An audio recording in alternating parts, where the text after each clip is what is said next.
باللہ من الشیطان الرجیم بسم اللہ الرحمن الرحیم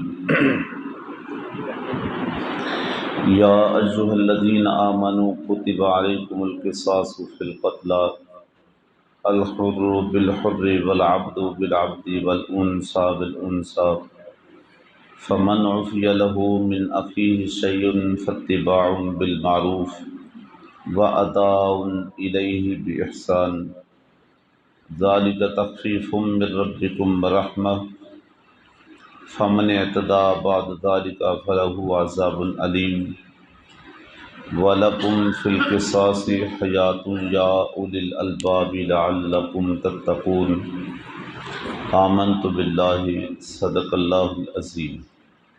پڑھیے الصلاۃ والسلام علیک یا سیدی یا رسول اللہ وعلی آلک واصحابک یا سیدی یا حبیب اللہ۔ الصلاۃ والسلام علیک یا سیدی یا سید المرسلین وعلی آلک واصحابک یا سیدی یا رحمۃ للعالمین صلی اللہ علیہ وسلم۔ سورہ البقرہ شریف اور اس کی آیت نمبر 178 اور 179، پارہ نمبر 2 اور اس کا رکوع نمبر 6۔ ان آیات بینات میں خاص طور پہ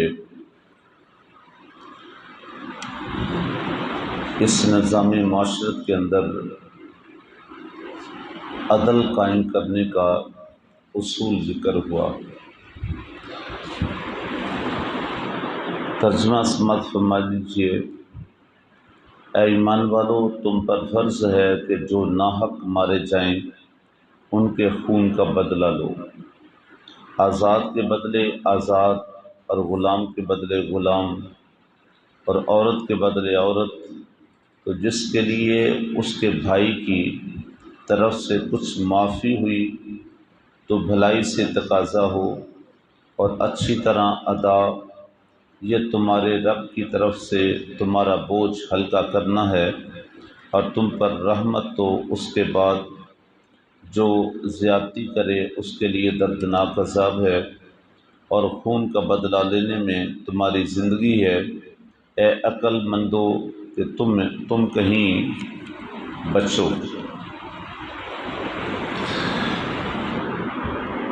نظام معاشرت کے اندر، معاشرتی زندگی کے اندر یاد رکھیں وہی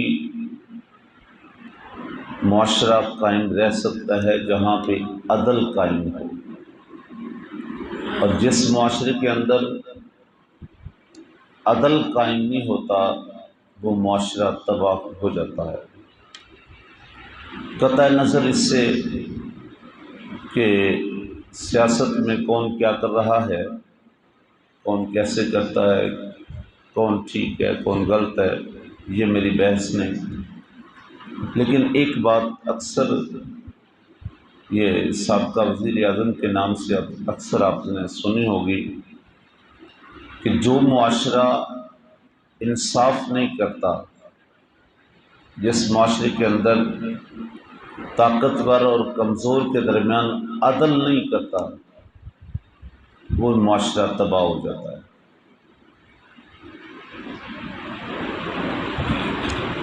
ہوتا یہ تھا کہ جاہلیت کے اندر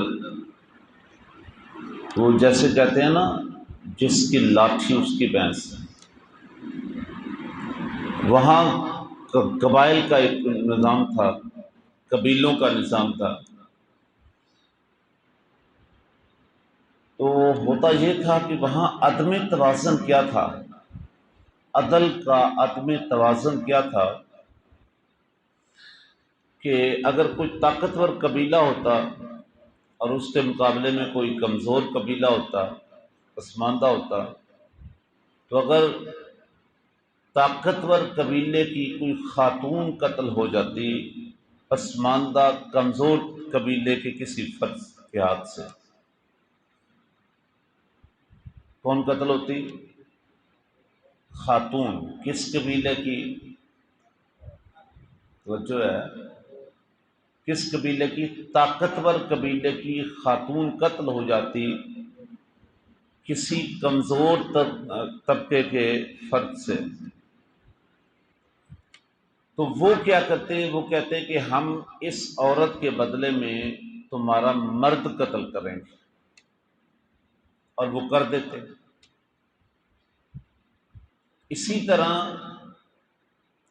اگر طاقتور قبیلے کا کوئی غلام قتل ہو جاتا ہے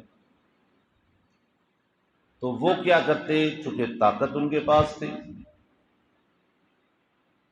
تو وہ اس کے بدلے میں بدلہ لینے کے لیے کمزور قبیلے کے کسی آزاد کو قتل کر ڈالتے، یا اسی طرح کمزور طبقے کا کوئی آزاد قتل ہوتا تو وہ جواباً کوئی اپنا غلام پیش کر دیتے کہ یہ آپ کر سکتے ہیں۔ یہ عدل کا عدم توازن تھا۔ اسی طرح کی بہت ساری اور ایسی، اور یقین جانیں آج بھی کچھ اس طرح کا ہی ماحول ہے۔ آج بھی طاقتور شخص اپنی مرضی کے فیصلے کرواتا ہے، اپنی مرضی کے فیصلے لیتا ہے، اور بدقسمتی کے ساتھ ہمارے معاشرے کا اکثر جو ماحول ہے وہ یہی ہے کہ وہ ہمیشہ طاقتور کا ساتھ دیتا ہے۔ آپ جائیں ہمارے عدالت نظام کو دیکھ لیں، دن دہاڑے آنکھوں میں دھول جھونک دی جاتی ہے، اور جو بیچارہ مظلوم ہے اسی کو ظالم بنا کے پیش کر دیا جاتا ہے، اور جو ظالم ہوتا ہے وہی مظلوم ہو جاتا ہے۔ ابھی کل کے پرسوں ایک نا ویڈیو میری نظر سے گزری،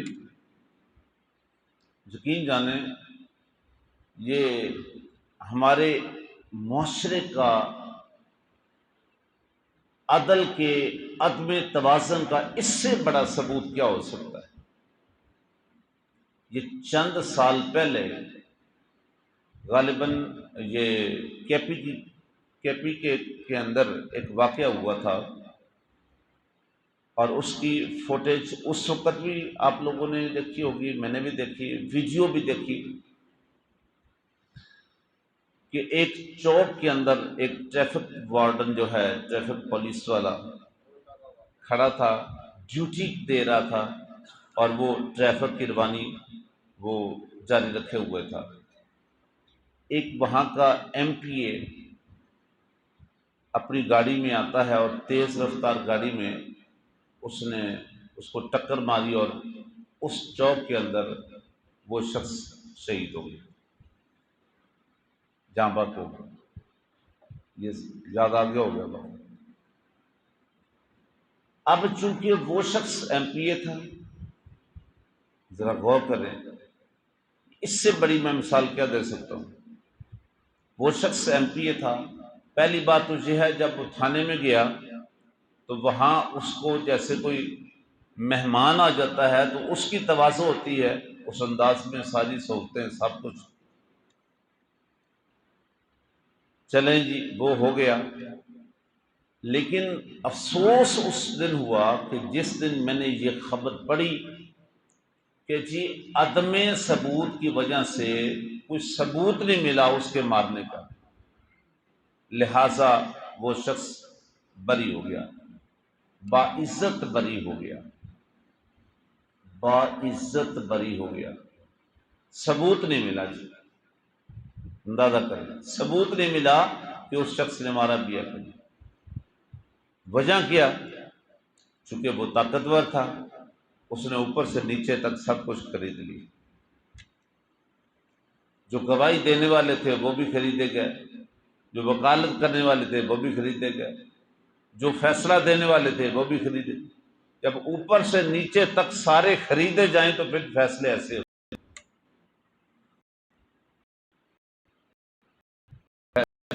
ہو۔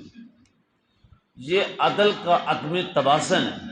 کتنے واقعات ہمارے پاکستان میں ایسے ہوئے، کتنے واقعات ایسے ہوئے جہاں سارا جہان جانتا ہے کہ کس کی زیادتی ہے، کون ظالم ہے۔ ماڈل ٹاؤن کا ثانیہ آپ کے سامنے ہے، آج تک ابھی اس کا فیصلہ ہی نہیں ہو سکا۔ اور بہت سارے ایسے واقعات ہیں۔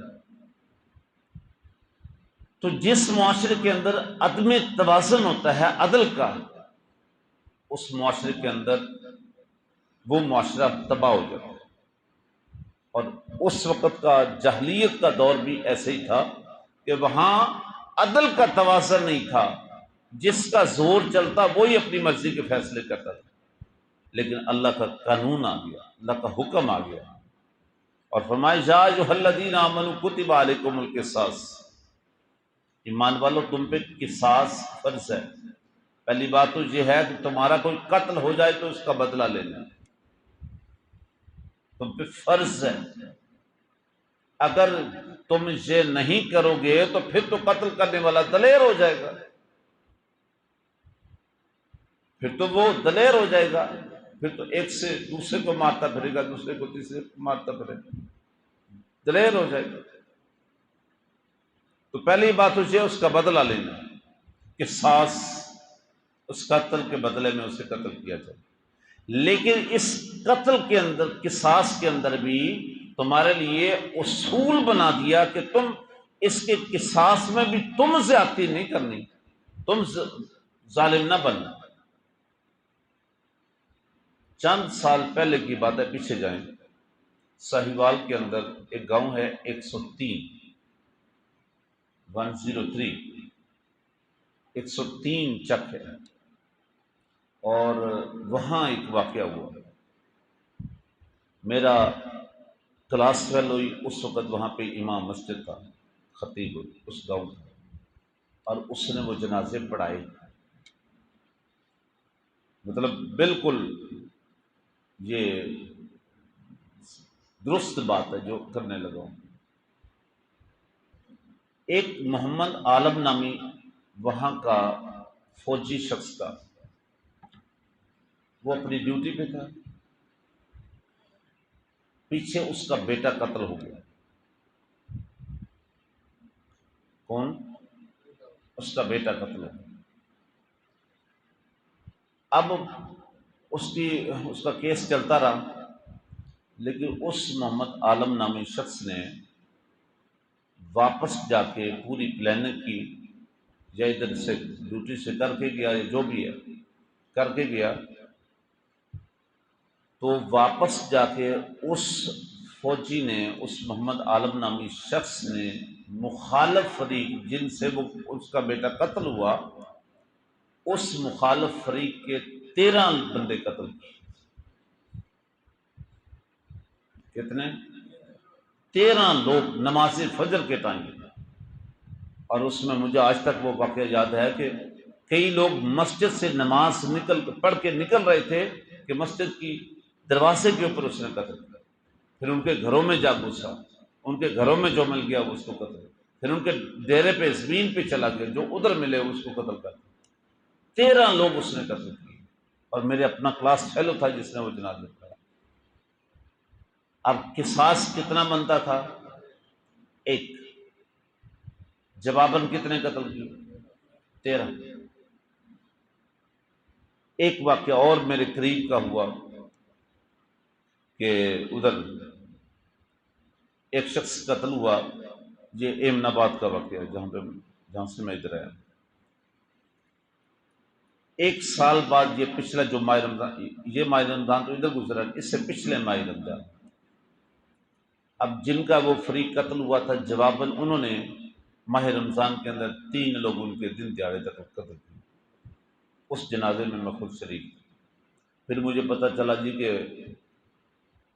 ایک بندہ ان کا قتل ہوا تھا 1 سال پہلے ماہ رمضان کے اندر ہی، تو اس کے جواب میں انہوں نے 1 سال بعد ان کے 3 مار دیے۔ اس طرح کئی واقعات آپ کے سامنے ہوں، لیکن سنیں اللہ کا قانون کیا کہتا ہے، اللہ کا فرمان کیا ہے کہ یہ عدم توازن ہے عدل کا۔ یہ عدل نہیں کہ ایک شخص پہلے مظلوم تھا لیکن اس نے بدلہ لینے میں اتنی زیادتی کر ڈالی کہ وہی ظالم بن گیا۔ اللہ نے قانون اتار دیا، فرمایا تم پہ قصاص فرض ہے، لیکن اس قصاص کے اندر بھی کیا کرنا ہے، اس قتل کے معاملے میں بھی جو قصاص ہے اس کا بدلہ لینے میں کیا کرنا ہے؟ الحر بالحر، آزاد کے بدلے آزاد قتل ہوگا، کسی غلام کے بدلے میں آزاد نہیں ہوگا۔ طاقتور قبیلے کیا کرتے تھے کہ جب ان کا کوئی غلام قتل ہوتا تو جواباً آزاد کر دیتے۔ اللہ نے قانون اتار دیا، فرمایا الحر بالحر، آزاد قتل ہوگا تو آزاد کے بدلے میں ہوگا، غلام کے بدلے میں آزاد نہیں ہوگا۔ والعبد بالعبد، اور اگر طاقتور قبیلے کا کوئی غلام قتل ہو گیا وہ بھی جواباً ان کا آزاد نہیں کرے گا، بلکہ والعبد بالعبد، غلام کے بدلے غلام ہی مارا جائے۔ والانثی بالانثی، عورت کے بدلے میں عورت ہی ماری جائے۔ فمن عفی لہ من اخیہ شیء فاتباع بالمعروف واداء الیہ باحسان، اور ایسا بھی ہو سکتا ہے کہ کوئی اس سے معافی کر دے، تو بڑا جگرا کرے، بڑا دل گردہ کرے، معاف کر دے، تو اگر کوئی معاف کر دے تو پھر یہ نہیں کہ وہ، جہاں ایک اور ماحول ہوتا ہے کہ وقتی طور پہ یہ صلح ہو گئی جی، معافی دے دی، معافی لے لی، لیکن بعد میں وہ بات اندر رکھی اور کچھ عرصے بعد بدلہ لے لیا۔ ایسا نہیں کرنا، معافی دے دی تو پھر معافی دے دی۔ آپ ذرا غور تو کریں میرے کریم آقا کی سنت کیا ہے، کتنے آپ کو پیارے تھے اپنے چچا سیدنا امیر حمزہ رضی اللہ تعالیٰ عنہ، اس عظیم شخص جس کے ساتھ حضور کو والہانہ محبت تھی، جس کے آنے سے اسلام کو تقویت ملی، طاقت ملی تھی، وہ شخص بھی کہ جس کے ساتھ حضور کا بڑا پیار ہے، اس کا قاتل بھی جب ایک دفعہ معافی مانگنے آ گیا، اس کا قاتل، کیا نام تھا اس کا؟ وحشی، وہ شخص بھی جب معافی مانگنے آ گیا تو میرے کریم آقا نے اس کو بھی معاف کر دیا۔ ہاں اتنا ضرور کہا کہ سامنے نہیں بیٹھنا، دوبارہ سامنے نہیں آنا، اور اس کے اندر بھی اس کے ساتھ میں کہتا ہوں پیار کی بات تھی، محبت کی بات تھی کہ کہیں تو سامنے بیٹھے اور مجھے وہ یاد آ جائے اور میری نظر میں کوئی ناپسندیدگی نہ آ جائے، اور جس کو مصطفیٰ کریم علیہ الصلوۃ والتسلیم ناپسند کر لیں اس کے پلے رہ کیا گیا، اس کے تو عمل بھی گئے۔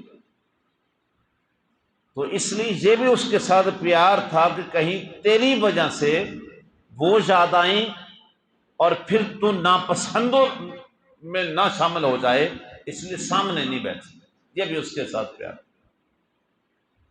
اور اس شخص نے بھی پھر اپنی یہ جو اسے معافی ملی تھی اس کا پھر حق ادا کیا، اور کیسے جا کے کیا؟ اللہ اکبر، پھر وہ لعین جس نے جھوٹا نبوت کا دعویٰ کیا تھا، مسیلمہ کذاب، حضرت سیدنا صدیق اکبر رضی اللہ تعالیٰ نے جو جنگ لڑی، مسیلمہ کذاب جس نے جھوٹا نبوت کا دعویٰ کیا تھا، تو اس شخص کو بھی وہی شخص جو ایک دفعہ جس کو دربار رسالت سے معافی ملی، جو پہلے صرف وحشی تھا بعد میں حضرت وحشی بن گیا، اس نے اسی مسلمہ کذاب کو قتل کیا اور پھر سجدہ شکر ادا کیا کہ اللہ تیرا شکر ہے، اگر میرے ہاتھوں سے بہترین شخص اگر پہلے قتل ہوا تھا تو آج دنیا کا بدترین شخص بھی میں نہیں مارا، اگرچہ ابھی بھی اس کا بدلہ نہیں ہو سکا، وہ حق نہیں، اس کا بدلہ نہیں دے سکا، لیکن اتنا ضرور ہے، مجھے اس بات کا فخر ہے کہ جس شخص نے میرے حضور کی نبوت پہ داغ لگانے کی کوشش کی، جو اس کائنات کا بدترین شخص تھا، اس کو بھی میں نے ہی قتل کیا۔ تو اگر کوئی معاف کر دے اور کوئی معافی لینے آ جائے تو یہ اس کا حق ہے کہ وہ اسے معاف بھی کر سکتا ہے اور اس کا بدلہ بھی لے سکتا ہے، یا پھر یہ ہو کہ اگر اسے اس کے ساتھ طے سے ہو کہ اس کا وہ لینا ہے کہ نہیں، قصاص نہیں، کیا لفظ زبان پہ نہیں آ رہا،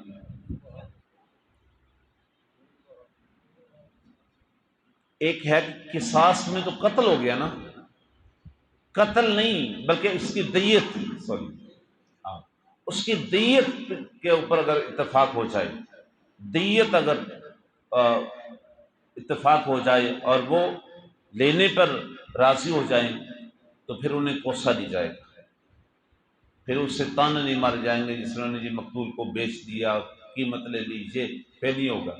دیت قصاص بھی لیا جا سکتا ہے اور دیت بھی لی جا سکتی ہے، اور وہ بھی اس کو ادا کریں اچھی طرح۔ وَلَكُمْ فِي الْقِصَاصِ، اچھا جو زیادتی کرے اس کے لیے کیا، فَمَنِ اعْتَدَىٰ بَعْدَ ذَٰلِكَ فَلَهُ عَذَابٌ أَلِيمٌ، جو اس معاملے میں زیادتی کرے، فَلَهُ عَذَابٌ أَلِيمٌ، پھر اس کے لیے دردناک عذاب ہے، چونکہ وہ خود ظالم بن گیا، وہی جرم جو انہوں نے کیا تھا وہ اس نے خود کر لیا۔ اگر انہوں نے ایک مارا، اس نے 3 مار کے 2 کا قتل اپنے سر پہ لے لیا تو اس سے بڑا ظالم ہو گیا۔ تو ایسے شخص کے لیے جو زیادتی کرے، حد سے بڑھ جائے، فَلَهُ عَذَابٌ أَلِيمٌ، اس کے لیے پھر دردناک عذاب ہے۔ اور اگلی آیت پہ فرمائے وَلَكُمْ فِي الْقِصَاصِ حَیَاتٌ، اس قصاص میں بھی تمہاری حیات ہے، اس قصاص کے اندر بھی، قتل کے جواب میں بھی، بدلہ لینے میں بھی تمہاری حیات ہے۔ اور اس کا مفہوم ایک یہ بھی ہے کہ جس شخص نے قتل کیا تھا وہ اتنا بڑا گناہ کبیرہ کا مرتکب ہوا، اور اگر جواباً اس کی پاداش میں اسے قتل کیا گیا تو گویا جس نے وہ قتل کا گناہ کیا تھا اس سے اس کو معافی مل گئی، تو جواباً وہ قتل ہو گیا، اس کے اندر بھی اس کی حیات ہے۔ لیکن یا اولی الالباب، اے عقل مندو، لعلکم تتقون، تاکہ تم متقی بنو، ڈرنے والے بنو۔ تو کسی بھی معاشرے کے اندر جب انصاف قائم رہتا ہے، عدل قائم رہتا ہے، توازن رہتا ہے، وہ معاشرہ ہمیشہ ترقی کرتا ہے، آگے بڑھتا ہے۔ آج ہماری تنزلی کیوں ہے؟ آج ہماری تنزلی کیوں ہے؟ دنیا کے اندر آپ کے سامنے حالات، پاکستان مقروض در مقروض، اس کی وجہ کیا ہے؟ اوپر سے نیچے تک آپ کسی بھی محکمے کے اندر جا کے دیکھ لیں، وہاں پہ عدل نہیں ہے، انصاف نہیں، کہیں رشوت چل رہی ہے تو کہیں سفارش چل رہی ہے، حقداروں کو حق نہیں ملتا، حقداروں کو انصاف نہیں ملتا۔ اللہ تعالیٰ ہمارے پاکستان کی خیر فرمائے اور اس کے اندر بھی عدل قائم فرمائے، اور اس کے لیے واحد راستہ ہے کہ نظام مصطفیٰ آ جائے، نظام مصطفیٰ آ جائے تو اس کے اندر سارے معاملات درست ہو سکتے ہیں۔ اللہ تعالیٰ ہم سب کو اعمال صالح کی توفیق عطا فرمائے، آمین، صلی اللہ علیہ محمد وسلم۔